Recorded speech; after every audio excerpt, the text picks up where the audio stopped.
ستانه به څنګه تیر شي داسې خو د خدای ونه کي مړه چې تاله شي نو څه به سړی ونه کي او د کمزورو زړونو خلکو اوښکې مه تویوئ بیا خو پر هر نشو چې درد ونه کي سپی ونه کي د کمزورو زړونو خلکو اوښکې مه تویوئ بیا خو پر هر نشو چې درد ونه کي سوی ونه کي او هر سړی داسې نه وي یو نیم سړی داسې وي چې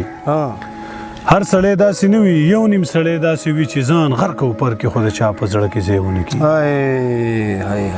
مننه هر سړی داسې نه وي یو نیم سړی داسې وي چې ځان غرق او پر کې خو د چا په زړه کې ځای ونه کي مړه دا خو دې ما پسې لیکلی یار یو ځل یې بیا ووایه او دا شعر یو ځل بیا ووایه هر سړی داسې نه وي یو نیم سړی داسې وي چې ځان غرق او پر کې خو د چا په زړه کې ځای ونه کي او زما د ژوند د ارمانونو دنیا وسوځي خو عجیبه کار وکړي لمبي وکړي لوګي ونه کړي سلامونه نیکې هیلې او ډېر زیات احترامات محبتونه او خصاتونه ومنئ خپرونه د غزلزار او زه یم غازي نادان قدرمنو څنګه چې تاسو ته معلومه ده چې په دې خپرونه کې موږ د لیکوالانو سره کینو د هغوی په ژوند او فن او شاعرۍ بحث کوو د هغوی نه کلامونه اورو تاسو سره معرفي کوو په دې نننۍ خپرونه کې موږ سره یو داسې زلمی لیکوال ناستې کوي چې هغه د خپل خیال او فکر حوالې سره په لږه موده کې د خلکو په زړونو او ذهنونو کې ښکلی مقام پیدا کړو د هغې انداز د هغې نظم او د هغې غزل یو ښکلی خوند لري او بله مینوال لري که د ټیک ټاک حوالې سره خبره وشي که فیسبوک حوالې سره خبره وشي او که د یوټیوب حوالې سره خبره وشي چېرته چې هم دغه مخ په سکرین باندې راغلی دی نو خلکو له ښه داد ورکړی دی او خلکو سره مینه کړې ده د ضلع مومن تحصیل صافي زلمی لیکوال امتیاز نادان صاحب را سره ناستې کوي دوی سره زمونږ بلا ډېر ناستې شوي دي خو نن به مونږ د دې نه صرف کلامونه وو تقریبا 4-5 مرکې د دې زمونږ په چینل کې شته په هغې کې د دې د ژوند او د فن او حوالې سره او د شاعرۍ حوالې سره پوره معلومات شته تاسو هغه کتی شئ او خوند ترې اخیستی شئ امتیاز نادان صاحب تاسو ته په دې خپله خپرونه کې ډېر وخت پس ورکلی ویم سلامونه او احترامات درته وړاندې کوم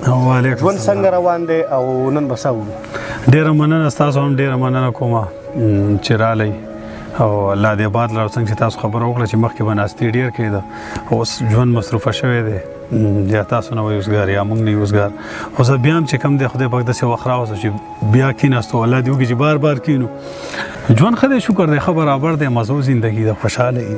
بس امتیاز نادان صاحب الله دې تاسو دغسې خوشحاله ساتي زه وایم چې نن ملګرو باندې صرف کلامونه واورو ډېره مننه بل وابورو څه یو غزل رایدېږي چې د خلکو په شان نه یو چې نخرې کوو جانانه مونږ اوس هم د لاټین رڼا ته شپې کوو جانانه او مونږ اوس هم د خپل ځان د ښې ساتنې چل زده نه کوو مونږ اوس هم په جونګړو تبصرې کوو جانانه غربت په مخه کړي یو سازېږو نه خو بیا هم د خپلو ارمانونو جنازې کوو جانانه غربت په مخه کړي یو سازېږو نه خو بیا هم د خپلو ارمانونو جنازې کوو جانانه او چې ته راته قدم په قدم ځای په ځای بدلیږي نو څه به کوو بیا خو به نشې کوو جانانه چې ته راته قدم په قدم ځای په ځای بدلیږي نو څه به کوو بیا خو به نشې کوو جانانه خاموشه خاموشي وي امتیاز نه وي یاران نه وي خو بیا هم کینو هسې شوګیرې کوو جانانه په تا پسې د تللو چل خو هر چاله ورځي د ځان د غرقولو چل خو هر چاله ورځي او د زړه د جوړولو چل د لږو خلکو زده وي د زړه د ماتولو چل خو هر چاله ورځي درنې خبرې ګرانې وي د دروند سړي په مخ کې کمبخته د کنځلو چل خو هر چاله ورځي درنې خبرې ګرانې وي د دروند سړي په مخ کې کمبخته د کنځلو چل خو هر چاله ورځي او د بل چا نازولی د سینې ته رانږدې کړي د خپلو نازولو چل خو هر چاله ورځي د بل چا نازولی د سینې ته رانږدې کړي د خپلو نازولو چل خو هر چاله ورځي او په نیمه لار دی نه پرېږدم پښتو د ګینې یاره د مخ د بدلولو چل خو هر چاله ورځي په نیمه لار دی نه پرېږدم پښتو د ګینې یاره د مخ د بدلولو چل خو هر چاله ورځي او د سختې زندګۍ مقابله کوه نادانه د زهرو د خوړلو چل خو هر چاله ورځي او د دردونو کاروبارو خو کوو مې ښه زړه چاو د انتظارو خو کوو مې خپله مینه مې په خپله ختموله ناممکنه غوندې کارو خو کوو مې خپله مینه مې په خپله ختموله ناممکنه غوندې کارو خو کوو مې نن یې داسې چپه خوله د خوا نه نتلم که انکارو که اظهارو خو کوو مې نن یې داسې چپه خوله د خوا نه نتلم که انکارو که اظهارو خو کوو مې پوهېدم چې بې له تا نه ژوندون څه و د خپل زړه په سر ګزارو خو کوم بې ووایه پوهېدم چې بې له تا نه ژوندون څه و د خپل زړه په سر ګزارو خو کومې ستا د ورکو وعدو تمه دومره وه چې د یو زوړ وجود سینګارو خو کوم ستا د ورکو وعدو تمه دومره وه چې د یو زوړ وجود سینګارو خو کومې او د دې ښکلو محبت څه و نادانه تش د خپلو ګوتو شمارو بس یو دوه درې شعرونه نور ورو بیا خپرونه را ختمو چې څه یار د نیمې لارې څه دنیا لکه د ډمې قسمت هم په سړي کوي ګډا لکه د ډمې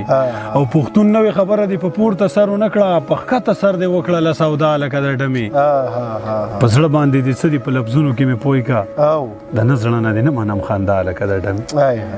ډېره مننه صحیح شو ډېره مهرباني ډېره مننه امتیاز نادان صاحب چې تاسو موږ سره ډېر وخت پس بیا کېناستئ او تازه تازه کلامونه او دا م راته وویل ډېره مننه الله دې آباد لره الله دې خوشحاله لره والله دې دغه د پښتو او د پښتو د ژبې خدمت والي ډېره مننه قدرمنو د تحصیل صافي امتیاز نادان صاحب تاسو موږ سره واورېدو زما یقین دی چې د دې په دې خپرونه کې تشې غزلې ویلې نظم پې قاره شو ابا انشاءالله بیا په اختر کې یا د اختر نه وروستو نو انشاءالله دغه خپرونې به همدغسې جاري ټول ملګري ښاد آباد او بریالي اوسئ